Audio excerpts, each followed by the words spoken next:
Hello and welcome to this special interview for The Wire. Remember the speech by Prime Minister Modi in the run-up to the 2024 general elections? This is what he said.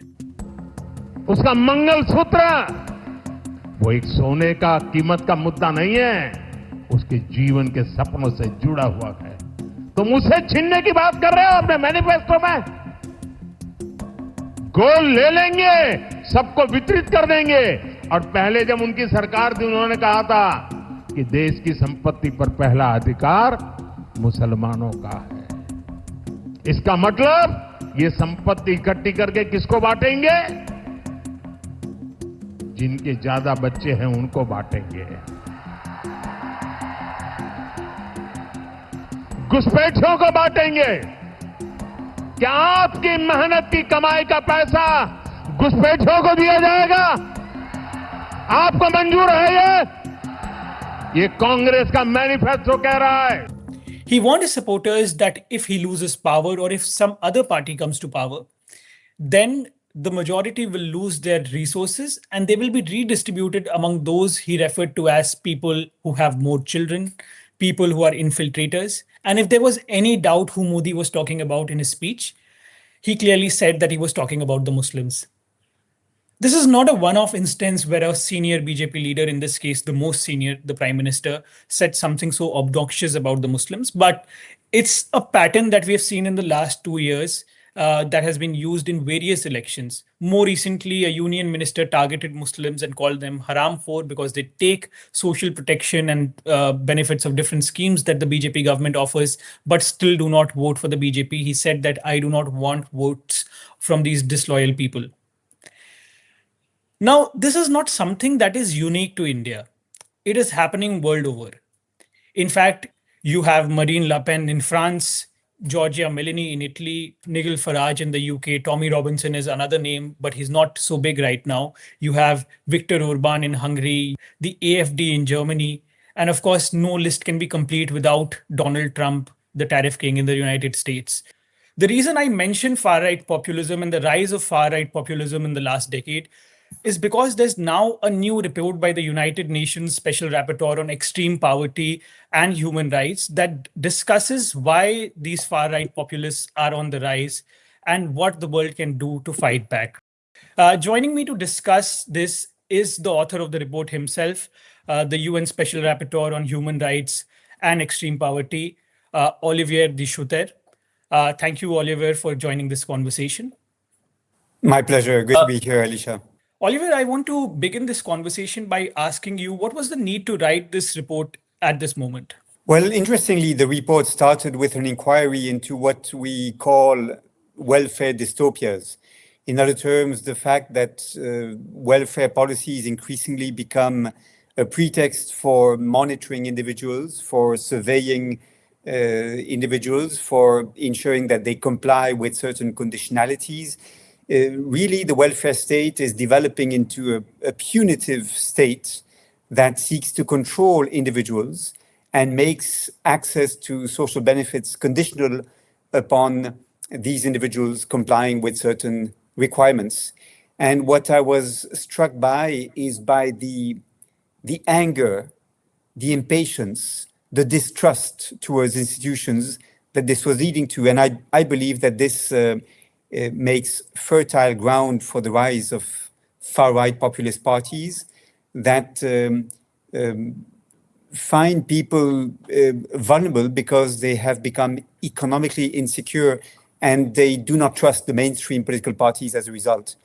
But when we talk about globalization, especially in the context of India, many Indians feel that globalization is important. And when you give an alternative, the usual alternative that comes to people's mind and that replaces globalization is a far-right populist leader. Well, globalization has been fragilizing people in many ways. It has, of course, led in many countries in the developing world to very high rates of growth, but it also has increased inequalities. And with inequalities comes a new sort of social anxiety, the fear of falling behind, the fear of being marginalized as others make progress around you. So growth, stimulated by globalization, has led to widening inequalities, and that is true for India as for many other countries. In India, it is well documented that whereas inequalities had been going down in the 1950s and 60s until the early 1980s, they began rising again in the 1980s, and they skyrocketed since the early 2000s. And this is largely the result of the shift towards globalization that started in the 1990s and that was continued ever since. So globalization has brought about a number of benefits, including overall economic growth, very impressive in India in the past 25 years. But at the same time, people feel economically insecure. They fear they will fall behind, and that leads politicians to present themselves as able to protect the population, able to respond to the social anxiety, and that is how the far-right populists can gain their audiences. I meant that the usual alternative in people's mind when you say that we have to deglobalize and when you say that globalization, I agree with you when you say that globalization also has a lot of negative consequences. It has led to inequality and this anxiety that exists now in our society. But when we look to deglobalize, the most obvious alternative that is present in people's minds is a leader who's a protectionist, who can look after their own interests and who is always involved in this politics of us versus them. So in case you choose to deglobalize, you're left with this. Well, the reaction to globalization has indeed been, in many cases, protectionism, which may take two forms. First, you have protectionism in trade relations. You raise import tariffs, for example, to protect certain sectors of the domestic economy from foreign competition. But the other form it takes is what I call in the report welfare chauvinism. In other terms, you make access to welfare conditional upon people belonging to the national community. You exclude from certain benefits those who are considered to be either foreigners or not to belong to the natives, and you present yourself as providing this protection only to part of the population, leading to a more polarized society. And that is what we see in a number of countries where increasingly welfare, rather than protecting all people universally who live within the country, is reserved to the natives and denied either to the undeserving poor or to those who are not considered natives in the country. And that is welfare chauvinism that we see in many countries is gaining ground. We also see that, welfare at this point of time, because a lot of these welfare policies come just before elections and it is tied to your loyalty towards a leader or a party. Do you see this pattern in other countries? Well, yes, indeed. Welfare in a rights-based approach should be granted as a legal entitlement to all people that fall below a certain poverty line or need the support of the state. But increasingly, welfare is treated rather as a form of public charity from the government that may make access to welfare conditional upon complying with certain conditions or belonging to certain groups. In other terms, it becomes a privilege rather than a right, and it is based on charity rather than on the idea that it's a legal entitlement. And in fact, increasingly what we see is that the tools that governments now have at their disposal allows them to make welfare thus conditional upon certain requirements being complied with, so as to be reserved to the deserving poor or to certain parts of the population only. In India, exactly. For example, the so-called jam trinity including owning a bank account, Jandan, having a Aadhaar identification number, and having a mobile phone allowing to be connected to the bank account and to be connected to administrations. This jam trinity is increasingly used to select the beneficiaries of welfare and to exclude those who are not considered to deserve support. And that is very problematic. It runs counter the idea that welfare provision should go to all people without discrimination and is in the interest of society as a whole, rather than only to those who enjoy those benefits. You also talk about punitive welfare, where welfare is linked to somebody's ability to be employable. And even if this employment is not some sort of real employment, then the social benefits or the social protections they get are deducted based on whether they are willing to work or not. Can you describe how this punitive welfare is leading to the rise of the far right? Well, this is a trend that covers or goes through many, many regions. Increasingly, welfare is provided on the condition that the individual proves that he or she is looking for work, searching for work, and that he or she is going to accept employment that is suitable for that individual.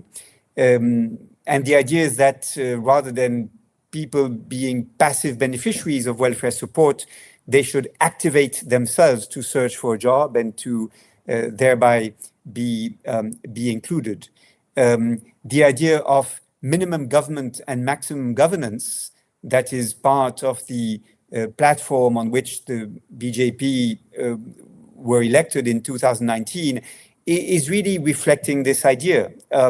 Minimum government means that there will be less rights-based welfare in areas such as provision of public work, food, or education. And maximum governance means that the individual will be monitored to make sure that he or she, through various apps, dashboards, and digital systems such as Aadhaar, will be motivated to find work. So the idea is that welfare should not create passivity or dependence, but instead should be made conditional upon people really looking for work. And one major problem here is that many people may lose their welfare entitlements if they refuse to take up a job that is not suitable for them, which sometimes is very problematic, depending on the type of employment that is proposed to them. But a counter argument that is often made against your argument is, if the government keeps on giving what in India is called freebies or reveries, then the government will first lose on resources. In a country like India, the resources are limited. And second, people wouldn't want to work if they'll get everything for free. How do you look at that? Well, I think it's important to realize that the provision of social benefits is an investment. It's not a cost for government.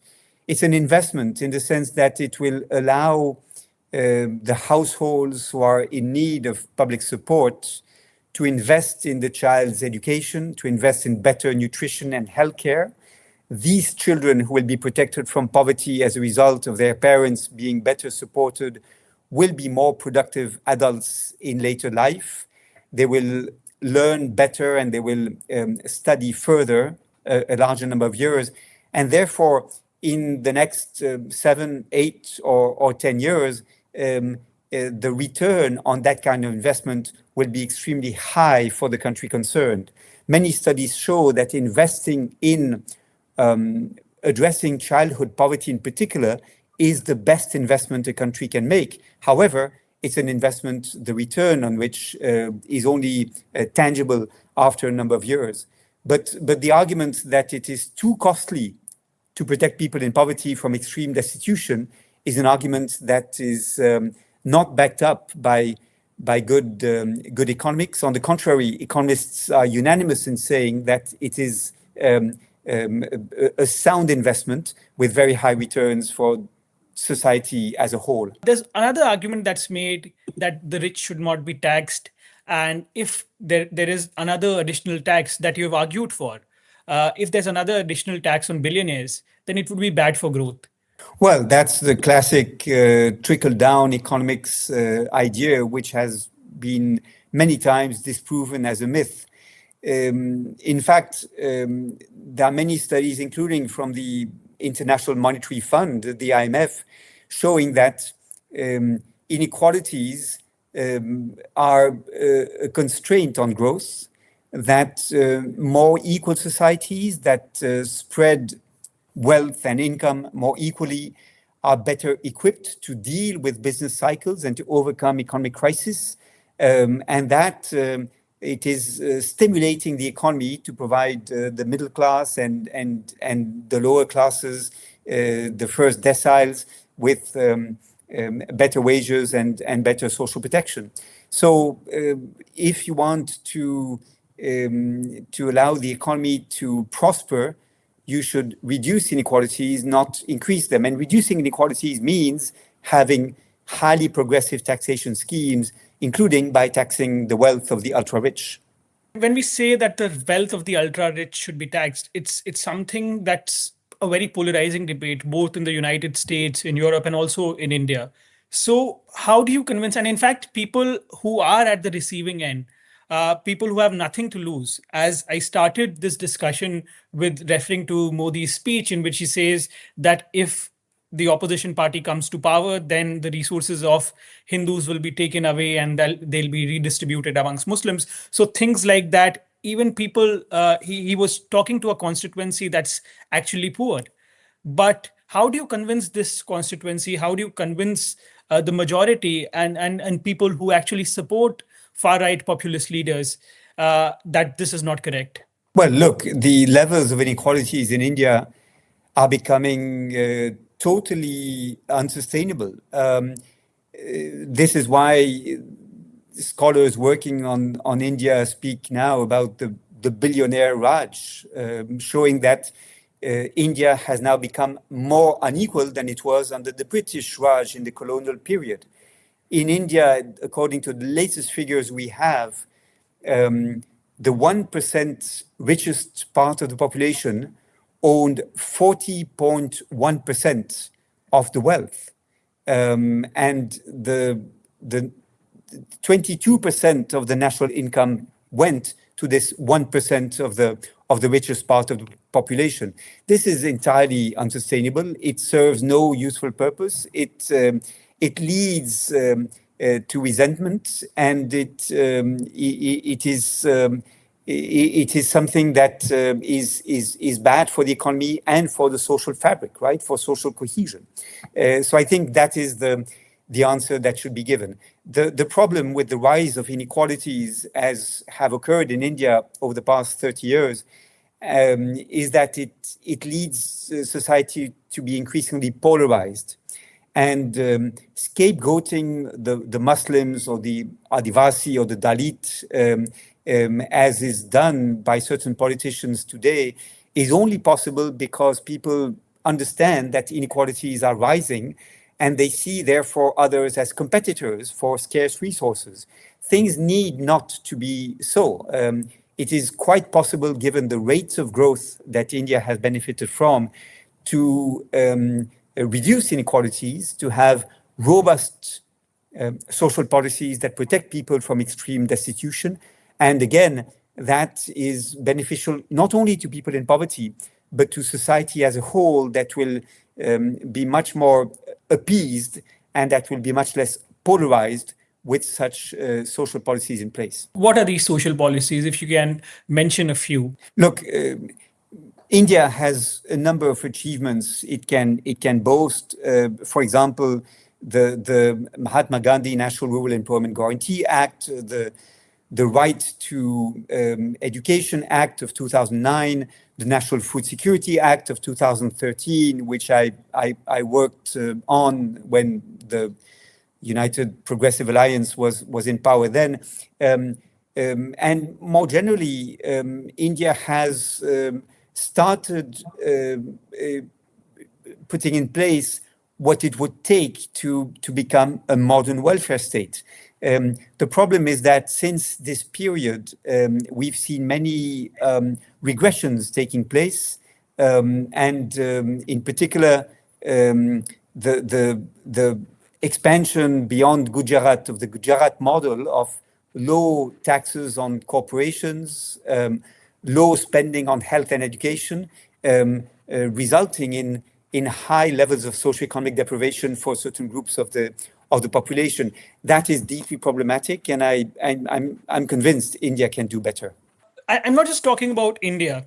I mean, I'm asking what are the alternatives that not just India, but all the countries that you mentioned in your report can take up or can implement to gradually, bring about reforms in social protection.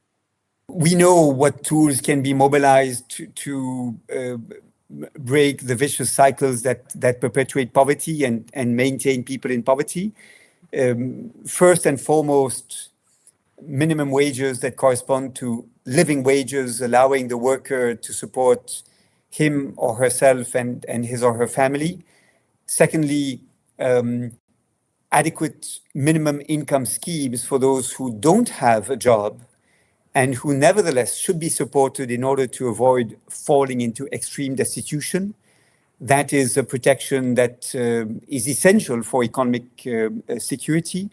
And finally, throughout the life cycle, the individual should be protected from the various risks through child allowances, through unemployment benefits, through maternity benefits, through old age pension. All this, of course, needs to be financed, but it can be financed with progressive taxation schemes and by ensuring that whatever growth exists is more equally spread. So I think these are the recipes that all states are now encouraged to espouse. They are recommended by the ILO and they are part of the commitments made in 2015 with the adoption of the Sustainable Development Goals. Now it's time to deliver. At a time when you have somebody like Donald Trump in the United States, there's a tariff war going on. There are huge tariffs that he's imposed now in India and on other places in the world. You talk about concepts like deindustrialization, you talk about degrowth, but why would a country like India want to take up these things like degrowth when you have a bigger power, a more formidable power like the United States, basically arm twisting India to do things that it wants to do? So in such a situation, I suppose a far right leader in any place in the world would feel more compelled to have protections. And in fact, his own constituency, the people who vote for him, would want him to, industrialize more and pose a challenge to the bigger power. Let me be very clear. The protectionist policies, the neo-mercantilism of Donald Trump and his administration are completely unacceptable. They are really arm twisting, and they result in an abuse of power by the most powerful economic nation to force concessions upon many countries, including India. And the way this power is used is simply not acceptable. That being said, I think it also shows the limits of a development model that is premised on exports. It is problematic that countries such as India and many others rely on exports to pursue their development process. That puts them at risk of facing such protectionist reactions, which may interrupt their development process. And I very much hope that the current rise of protectionism throughout the world can be an opportunity to rethink how we pursue development. For me, development Olivier, should be much more inward-looking, based on growing the incomes of the local population, so that more people will consume what is locally produced, and local production will be consumed locally. I think that is what we have to hope for in the next few years. I'm talking about India, where you have the slogans about being self-sufficient and self-reliant in a very different context. So any right-wing party, in fact, even left-wing parties in India for that matter, want the same. So whenever a bigger power takes on a country, say like India, when the US is trying to arm twist India, wouldn't Indians want their government to be more protectionist, and wouldn't they move towards a right-wing populist leader in that case, because they would believe in his rhetoric in times of an adversity? Well, you are absolutely right. The idea that we should produce more for local needs to be satisfied and people should consume more of what is locally produced is neither an idea from the right nor from the left. It all depends how you do this. If you do this with xenophobic undertones with a nationalist agenda, then indeed it can become problematic. If instead you do this in the spirit of reducing dependency on export to fuel local development and to increase the purchasing power of the poor in order to allow development to be based on that domestic demand rather than the demand from the high-value OECD markets, it becomes something very different. And there is indeed a progressive politics that can be more inward-looking and that can be premised on the idea that we need to improve the wages of the low wage earners, improve social protection locally to allow people to buy what is locally produced, rather than local producers having to export whatever goods or services they produce in order to have revenue. So I think the more inward-looking development process that now India will probably be forced to consider is an idea that is not to be reserved to the right-wing parties. On that note, Olivier, thank you so much for your time, and thank you for joining the Wire for this discussion. Many thanks for having me.